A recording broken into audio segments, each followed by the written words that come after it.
trust in His Son. They call Him Jesus.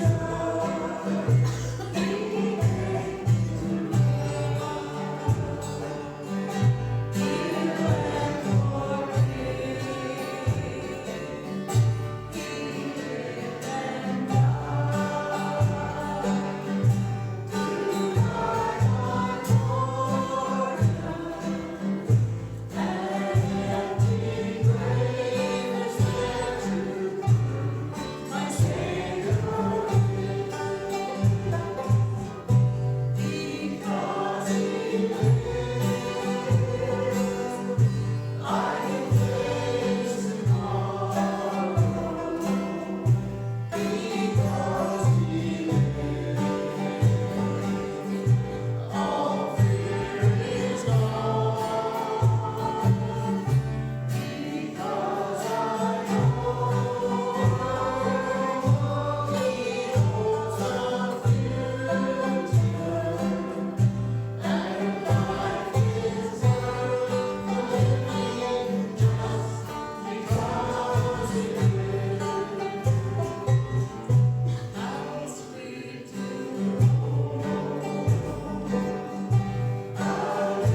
song we're going to do is page 426.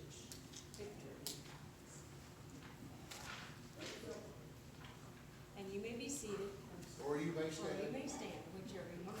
whatever works for you.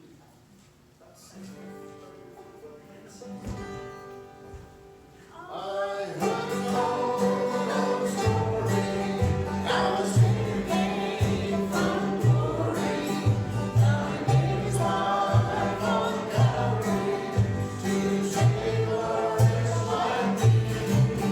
I heard about his glory, of his precious blood flowed to me, and I repented of my sins and won my victory. Oh, victory in Jesus, my Savior forever. He sought me and bought me with His redeeming blood. He loved me ere I knew Him, and all of His beauty. He plunged me to victory beneath the cleansing blood. I heard about His healing and His precious power revealing. Now He made land to walk again, and caused the blind to see. And there I hear Jesus, coming of His Spirit, and sometimes He just came and brought to me the victory. Oh, victory in Jesus, my Savior forever. He sought me and bought me with His redeeming blood. He loved me ere I knew Him, and all of His beauty. He plunged me to victory beneath the cleansing blood. I heard about a mansion in His glory, and I heard about the streets of Rome beyond the crystal sea. I heard the angels singing and the old redemption story, and the 17th day I'll see the victor's song of victory. Oh, victory in Jesus, my Savior forever. He sought me and bought me with His redeeming blood. He loved me ere I knew Him, and all of His beauty. He plunged me to victory beneath the cleansing blood. He plunged me to victory beneath the cleansing blood. Thank you. Y'all may be seated.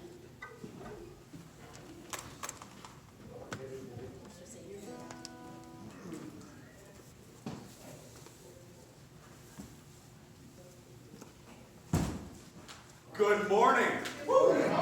Is it good to be together? It's been a long time. And good, bad, right or wrong, whatever we think about what should have happened and what could have happened, one, God's in control. He is absolutely sovereign. And like I said in one of my videos, if we all stay healthy, God is good. If we all get sick, God's good. If we all die, God is still good. And that is fabulous. That being said, as we gather, I don't know if the YouTube video worked for you. At least it was something. Maybe. But I am definitely an amateur at the whole video church thing. But we miss things. And we're going to get to that part in a minute. Last week, on my video message, feels weird to call it a sermon. I don't know. It's I am not I talk to a blank camera kind of guy. I don't like having a church where I talk and you don't talk back. You're not in one now. No, I'm not. And that's fabulous. Yes, you could hear me, but I can't hear you. And for me, part of worship and part of growing and part of tackling the scriptures is not just, wow, I hope I listen to somebody else. It's how can we interact with the text? How can we interact with each other? In Sunday school, Isaiah 1:18 says, "Come, let us reason together." Let's get together and really wrestle with the Bible and what is God trying to tell me? And so I found, one of the things I learned through this COVID virus, I am really interactive in my sermons. Because when I can't hear you, it's, the one this morning. There's a YouTube video on this morning. I don't know if anybody saw that. It's 17 minutes. With nobody to interact with, they're kind of short.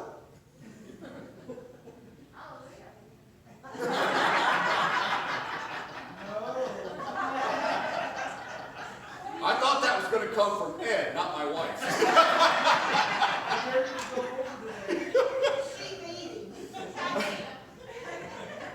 Last week in 1 Corinthians chapter 12, we talked about the body of Christ. And in the body of Christ, that we are many parts and with this putting together, and we need each other. Church is more than listening to a sermon. Because you got that for the last 8 weeks. And yet, that wasn't church. Okay? I saw a little clip on Facebook of the band practicing one day. See, so I got music.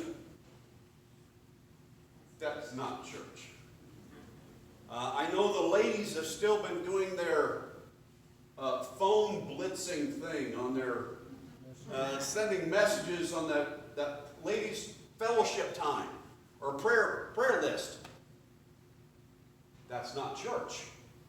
We are the church. We are the church. And it's hard to we in isolation. That was tough. So 1 Corinthians 12 dealt with the parts of the body and how we need each other. It's not just about listening to the best preacher. My goodness, when the first time somebody said, when we were in quarantine, the first time somebody said, "Steve, you should put something on a video," I'm thinking, why? Why not? Because you could listen to John Piper or some really impressive, the Chuck Swindoll of the world. What in the world would you want to listen to me for? That's how I felt. But I tried. I appreciated it. I followed you. But it's still odd because it wasn't church. And so trying to make Sunday feel like church, Marcia and I, we walked anywhere between 3 and 5 different church services, trying to get that feel of church. And it was a futile attempt. Even on the 5, boy, if you're going to be a super holy Christian, 5 sermons in one Sunday has got to count. But it didn't. It didn't. So 1 Corinthians 12 dealt with the body of Christ, and we dealt with that a little bit last week. This week, on the YouTube video, we deal with 1 Corinthians 13. In 1 Corinthians 13, I won't go over all of it, because there'll be no need for you to listen to my 17-minute oration on YouTube. Don't laugh. In 1 Corinthians 13, it talks about, first, if we don't have love, we're a clanging cymbal. Okay? So summarize that in one word. If we don't have love, we have nothing. We got nothing. Okay? And then part of what we struggle with this church thing, was it was hard to feel that love and that camaraderie of being together. There's something about meeting together. It's an easier way to convey love. Could we have Zoomed? Could we have video calls? Sure. Is it the same? No. There's still something missing. The second paragraph out of 1 Corinthians 13 shifts to, I tease, it's the wedding text. Love is patient. Love is kind. Let's all love. Let's all hug. Except that and I get tickled every time somebody asks me to do a wedding and they pick this chapter. What that tells me, now if you chose that for your wedding, don't tell me right now. What that tells me is that people have no idea the context of 1 Corinthians 13. Okay? 1 Corinthians 13 is in the heart of a church beating each other up. That's what 1 Corinthians is about. Paul writes to the church of Corinth because they're all squabbling. They're arguing. I was baptized by Peter. Oh, well, I was baptized by Paul. I don't know what y'all are talking about. I was baptized by Jesus. That's the attitude, the venomous attitude of the church at Corinth. It's just this nitpicky biting. I don't know what spiritual gift do you have? Anybody? Give me a poke as to one of your gifts that you think God has given you that you say is your spiritual gift. Service. That's kind of a lame gift. Does anybody have a better one? A giver. We could do without that. Speaking in tongues. There's no interpreter. Now, what we're doing in jest, the church at Corinth was doing for real. My gift is better than your gift. And the whole book of 1 Corinthians is Paul just smacking this church around. What is your problem? Get over this idea of jockeying for position in church and love each other. Be patient with people at church. Be kind with people at church. That's what he's talking about in 1 Corinthians. It's in the middle. We're in the 9th round. That's where we're at in this passage. He goes on further. And this one you really should watch the video because it explains the chiasm that's built in 1 Corinthians 13, at the tail end of that. And that's that love never ends. Love never fails.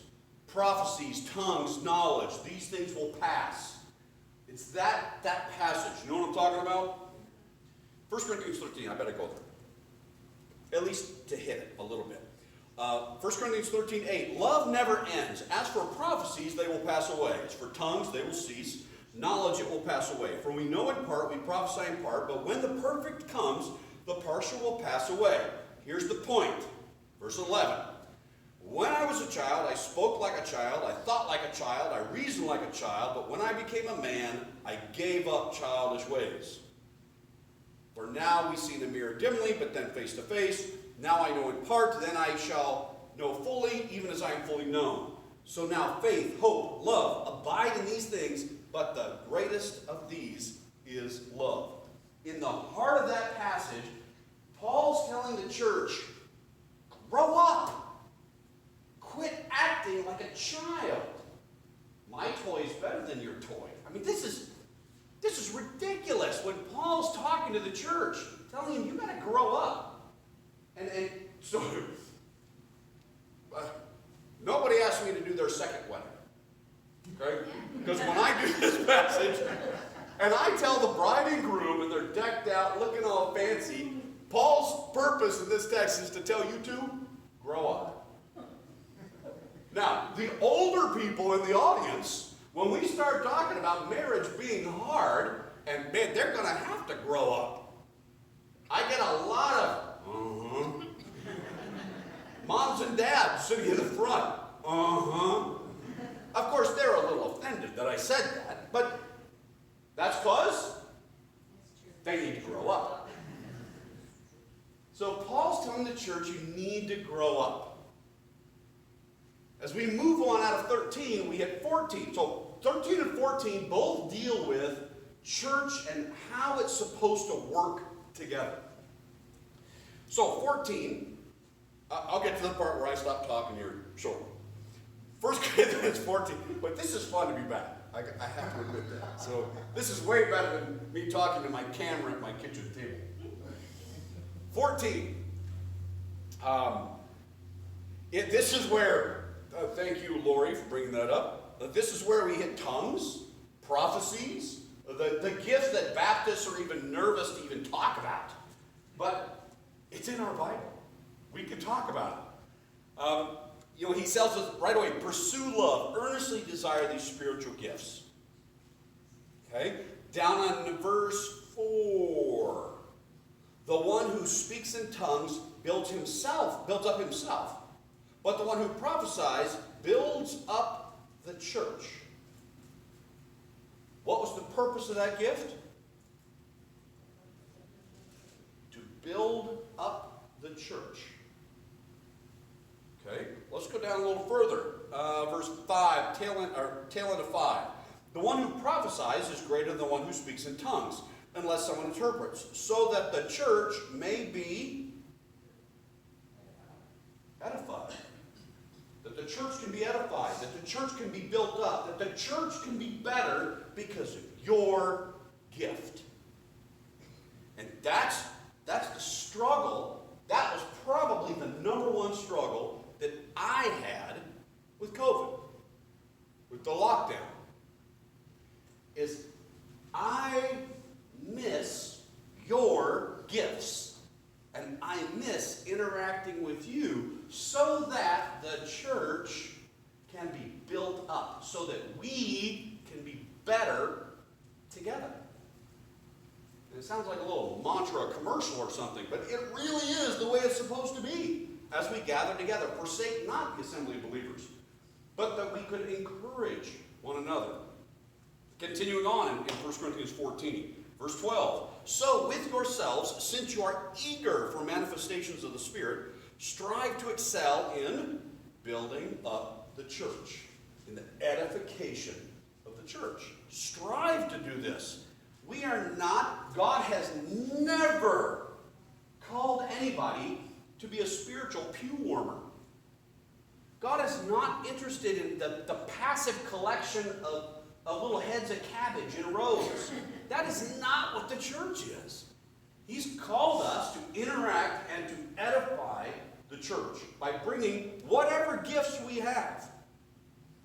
Now, if I think that my gift is the best gift, well, what's that say for the rest of you? So be it. If I say that all of our gifts are equally important, and just because you're not a speaker and you don't like standing in front of people, maybe you don't have as many scriptures memorized as I do, but you have your talents. Service. Can the church survive without the gift of service? No. We need these gifts. So as we're looking at, part of this is, what do you say to the shy person that doesn't like speaking to anybody? Do you have to speak to use your gift? No. Some people do. If I don't speak, I don't use my gift. But some people who are not orators, God has still gifted you to serve the church somewhere. Doing something. What it is, I don't know. I don't need to know. Okay? Just that you're serving, that the church is built up because you're here. So that's really cool. Moving on a little further.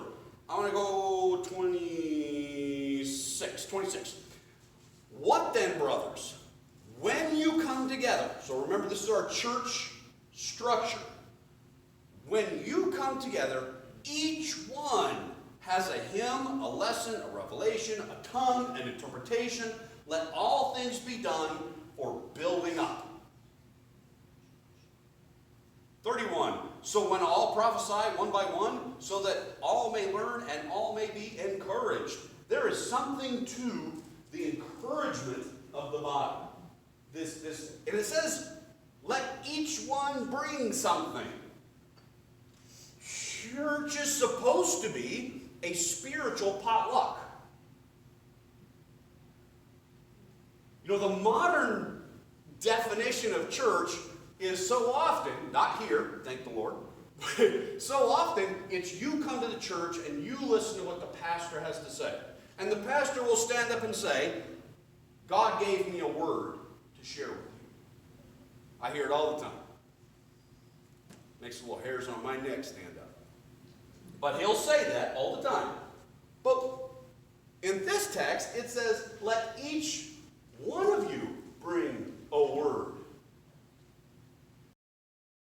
One of you bring a word.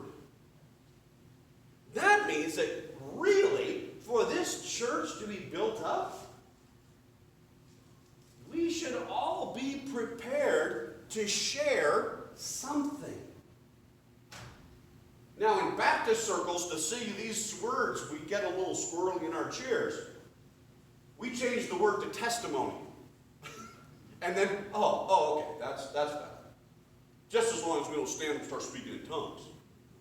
But that wasn't the purpose in this at all. It was bring something that the church can be built up on. It wasn't just a one-man show speaking to heads of cabbage. It was an interaction of the body. So last week, and maybe the Sunday before, I can't even remember anymore, because the on again, off again, trying to follow what the governor was suggesting was very difficult for me. So finally she said, and I think she threw her hands up, she said, I'm done, do what you want. Okay, hallelujah. That I can do.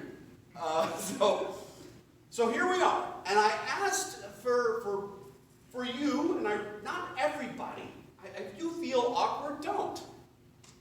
No, that's a lie. Sometimes just feeling awkward isn't enough to keep us quiet. Okay? But if you have something to share, I would love to be encouraged by you. And each one of us can be encouraged by what somebody else has to say. So I'm not looking for Steve needs encouragement. Steve, you're a good boy. No, I'm not looking for that. But what is something that through this time that you've learned or grown or been stretched with, or maybe a text that hit you in a profound way, or an event that happened? I'm looking for you to share a piece of your testimony. Okay, so I'm not even talking about going way back to when you were saved. Not that testimony. God should still be active in your life now, too. So that's the part of your testimony, your story, your walk with God. What would you like to share?